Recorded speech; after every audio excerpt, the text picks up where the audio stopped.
What's up, everybody? I am Dan Ward. This is another episode of the Ward on Sports, and baseball is officially back.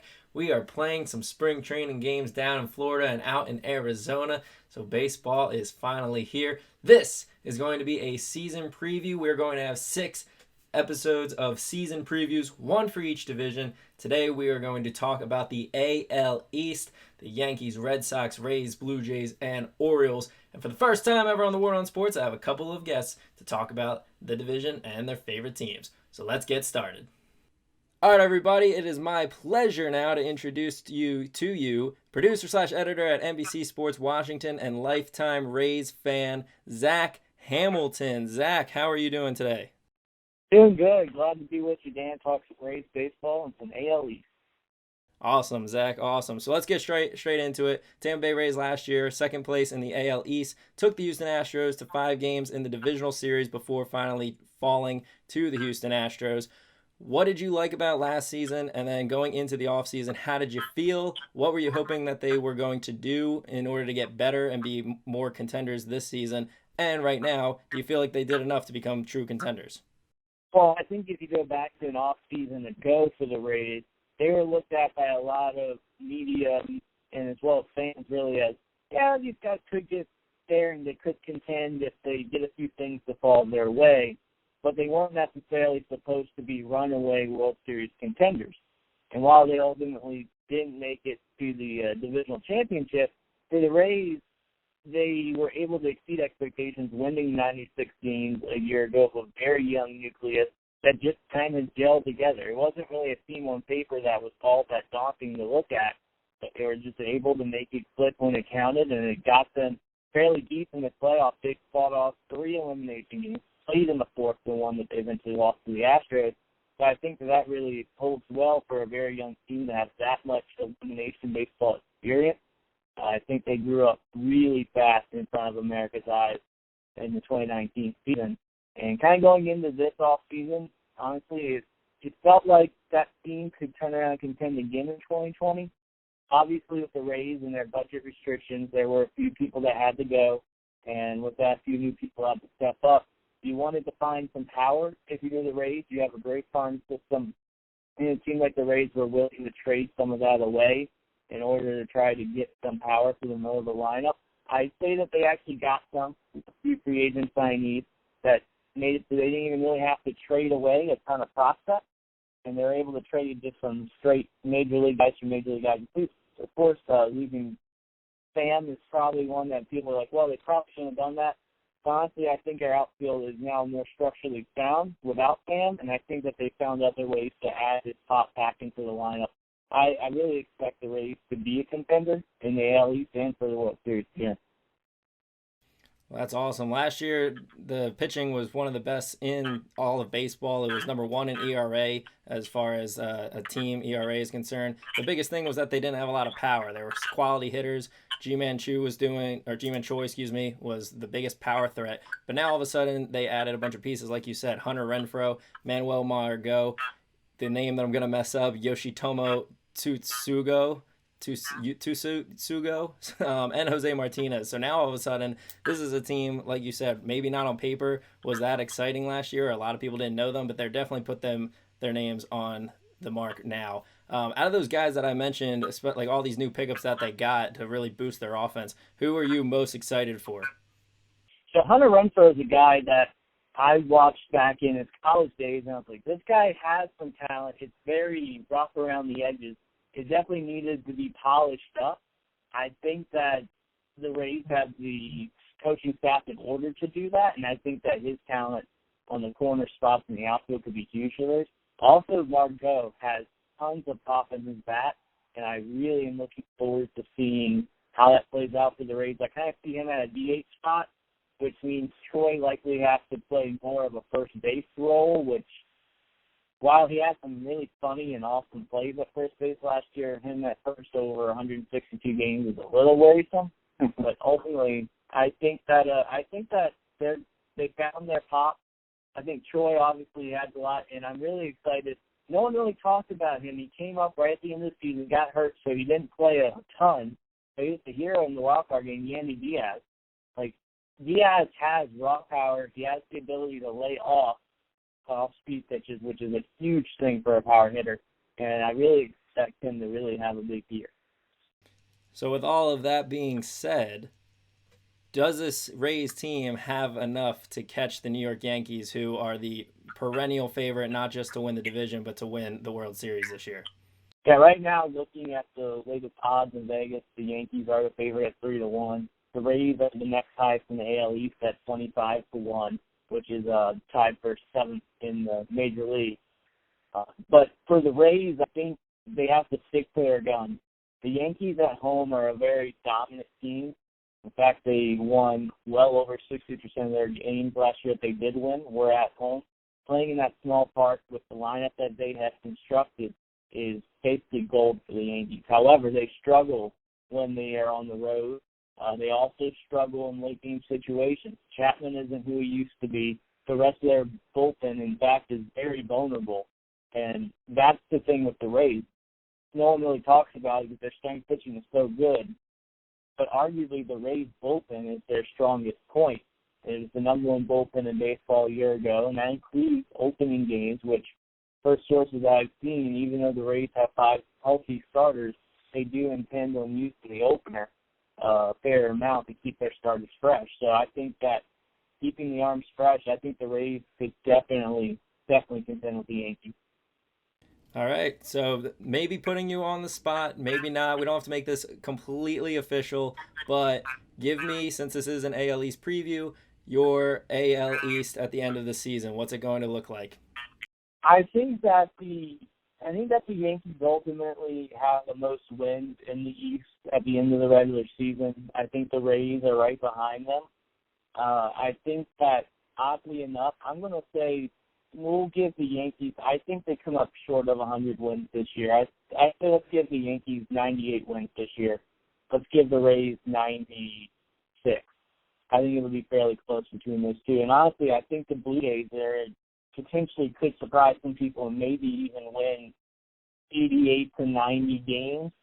I think the Red Sox are going to underperform again. I just don't know how this late promotion of a inside coach to be the manager, I'm just not sure this team is going to be focused on baseball, and I don't think that they're going to come out of the gate very well at all, and I think it's going to be hard for them to catch up.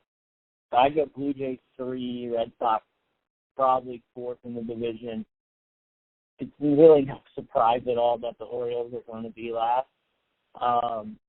They're having a complete rebuild. What Mike Elias is doing in Baltimore in 5 years at the earliest, I think has the Orioles as a World Series contender. He is building an absolute juggernaut, just like he did in Houston. They can afford to keep it all together. But will ownership keep it all together? That'll be the million-dollar question for the Baltimore Orioles in about 5 years' time. But in 2020, they had 54 wins last year. I would be pounding the under if you're a gambler. All right, well, I'm sure Orioles fans are right there with you for the 2020 season, but probably pretty excited to hear your thoughts about them even just 5 years down the line, because these last 2 seasons have not provided a whole lot of hope when you look at their record overall. But all right, I mean, thank you, Zach. That's going to wrap it up for this, but I really appreciate you coming on, and let's go Rays, because anybody but the Yankees, really. Hey, that's the name of the game. Anyone but the Yankees or the Dodgers. All right, Zach, take care. Yep. All right, that was Zach Hamilton.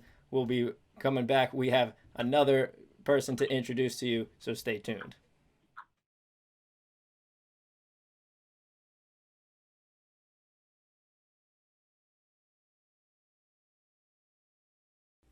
Here we go, bringing in a Yankees fan, business technology analyst by day, Yankees junkie, and huge baseball fan overall at night, David Mathis. David, how are we doing today?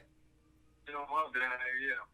Doing well. Ready to talk some AL East preview. Yankees, Rays, Red Sox, Blue Jays, Orioles. You are a New York Yankees fan. You've been a big one for as long as I've known you. Last season, 100-plus wins again for this Yankees team that was riddled with injuries. That was the main storyline all year, and yet they seemed to overcome that faced the Astros again in the ALCS, fell short, thus ending their chance at getting to a World Series in the entire decade. They had the biggest acquisition of the offseason with Garrett Cole. So I want you to talk a little bit about how you were feeling going into the offseason and then now entering spring training 2020. How do you feel about what this team was able to do during the offseason to improve and be true contenders once again? No, for sure. Garrett Cole, I mean, huge addition, one of the best pitchers in baseball. You can't argue with how everything went down with him. Yes, maybe it was a little bit too much money, but, you know, the Yankees are built around money, so if they want to get their guy, and they did. It definitely seemed like, as you mentioned, the injuries last year were a huge issue for us, but also a big issue was the back end of the rotation, not having the full rotation healthy, and they definitely helped that with adding Garrett Cole. Would have liked to see maybe another piece added at the back end of the rotation, but they clearly have high hopes in J.A. Happ this year. Overall, excited to see what they can do as long as they're healthy.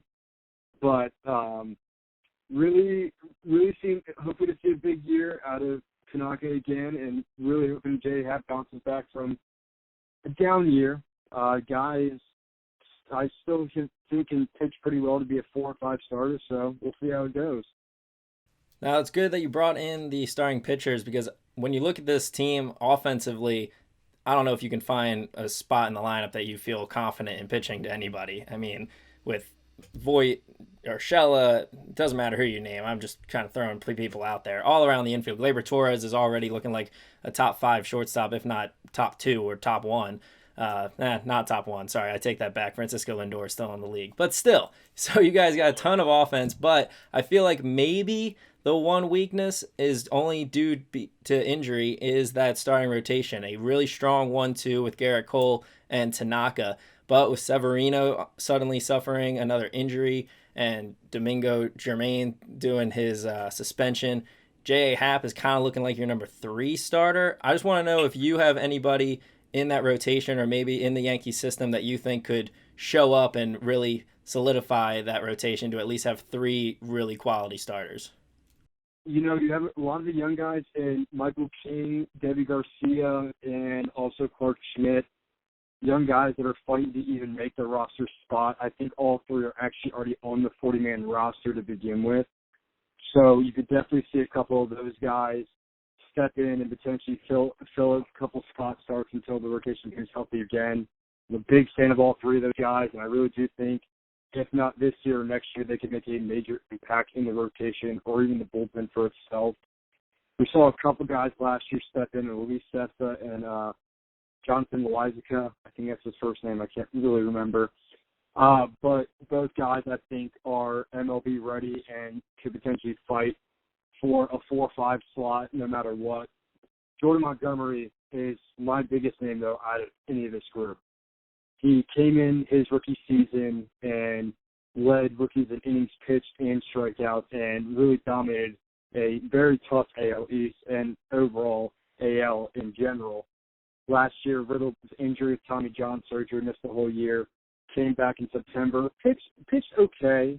Definitely need to get some more innings under his belt before you can actually see a real push for him. But even in a healthy rotation, they have also need to watch out, too, because Montgomery could fight for that 5 starter spot to begin with. So I think Jordan Montgomery is going to come out and have an amazing, I guess, technically 3rd season. I'm really excited to see what he's going to do on the field. All right, cool. So that will cover the pitching side of things. We'll definitely keep an eye out on Montgomery.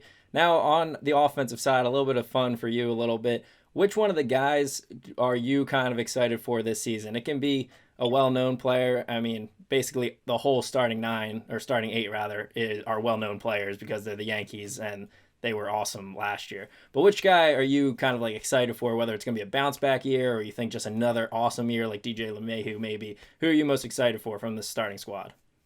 Well, I mean, you just mentioned DJ. I think is going to have another great year, or at least I hope for that fact. I mean, when you can play all 4 positions on the infield, you can probably catch if you really need him to. But just for a guy to be as versatile as a utility player as he is, and to be able to hit the way he did, I mean, the guy it's crazy. You know, a lot of people were thinking, oh, why, like can he hit away from Colorado? And just in 1 year with the Yankees, he proved that he could hit in any ballpark all around the country. So I'm really excited for him to see what he's going to do.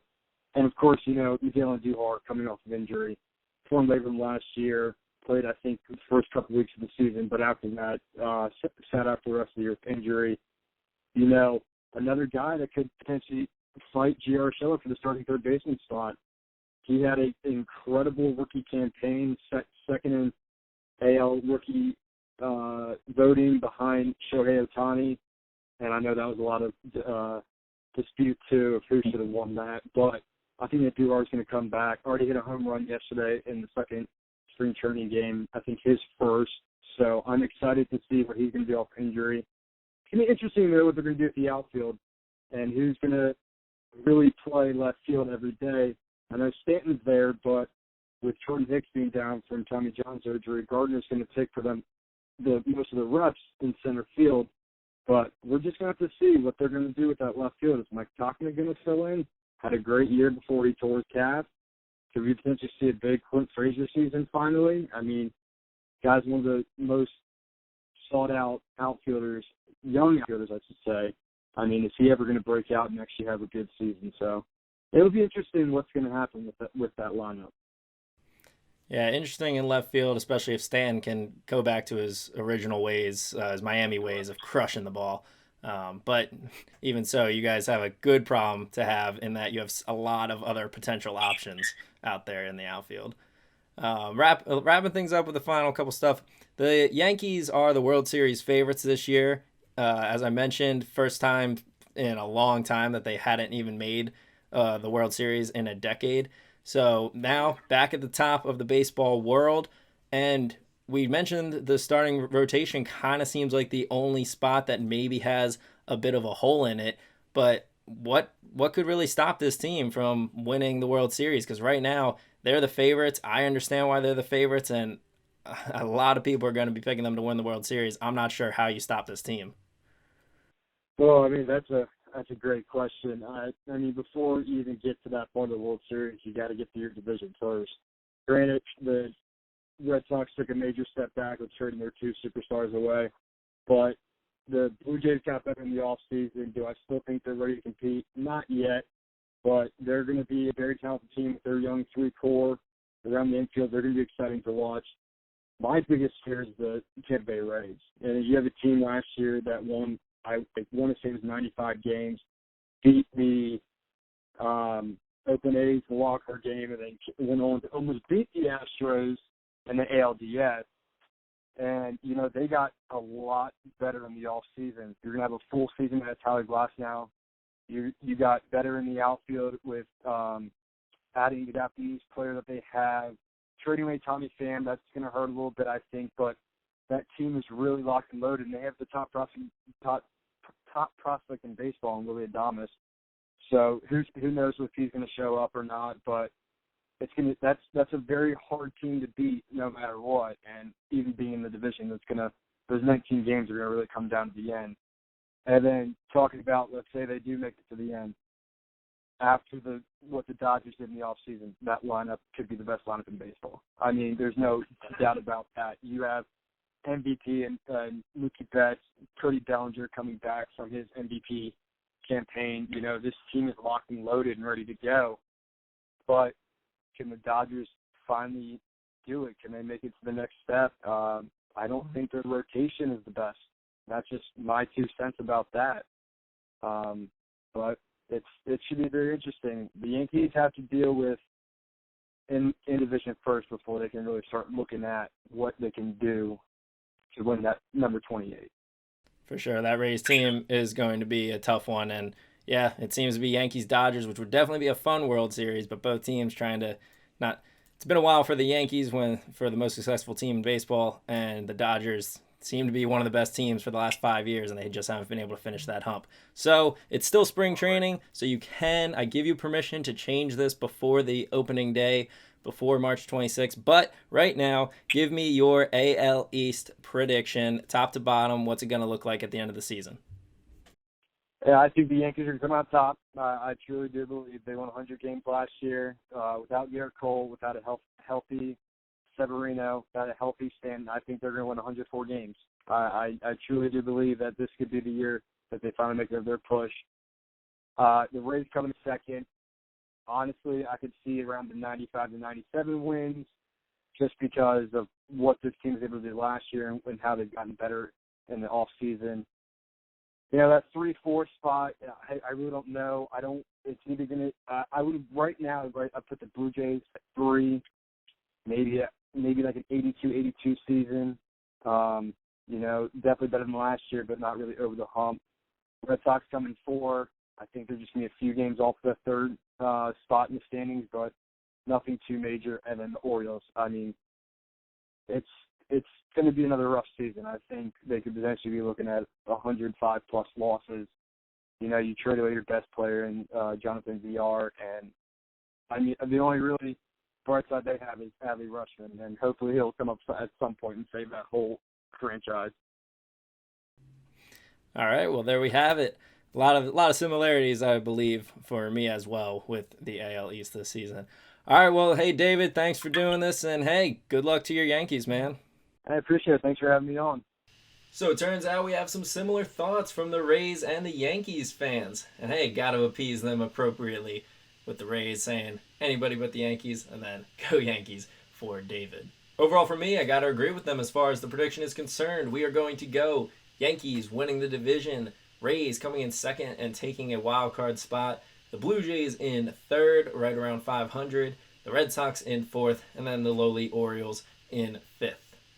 It's hard to find a hole for those Yankees. The starting pitching is the only real kind of question mark. In the bullpen, they have Chapman, Ottavino, Britton, 3 superstar guys who all could be closers, all can lock down batters. So it's a tough lineup. Offense, defense, pitching in the bullpen, starting pitching, 2 studs, 3 if Luis Severino is healthy.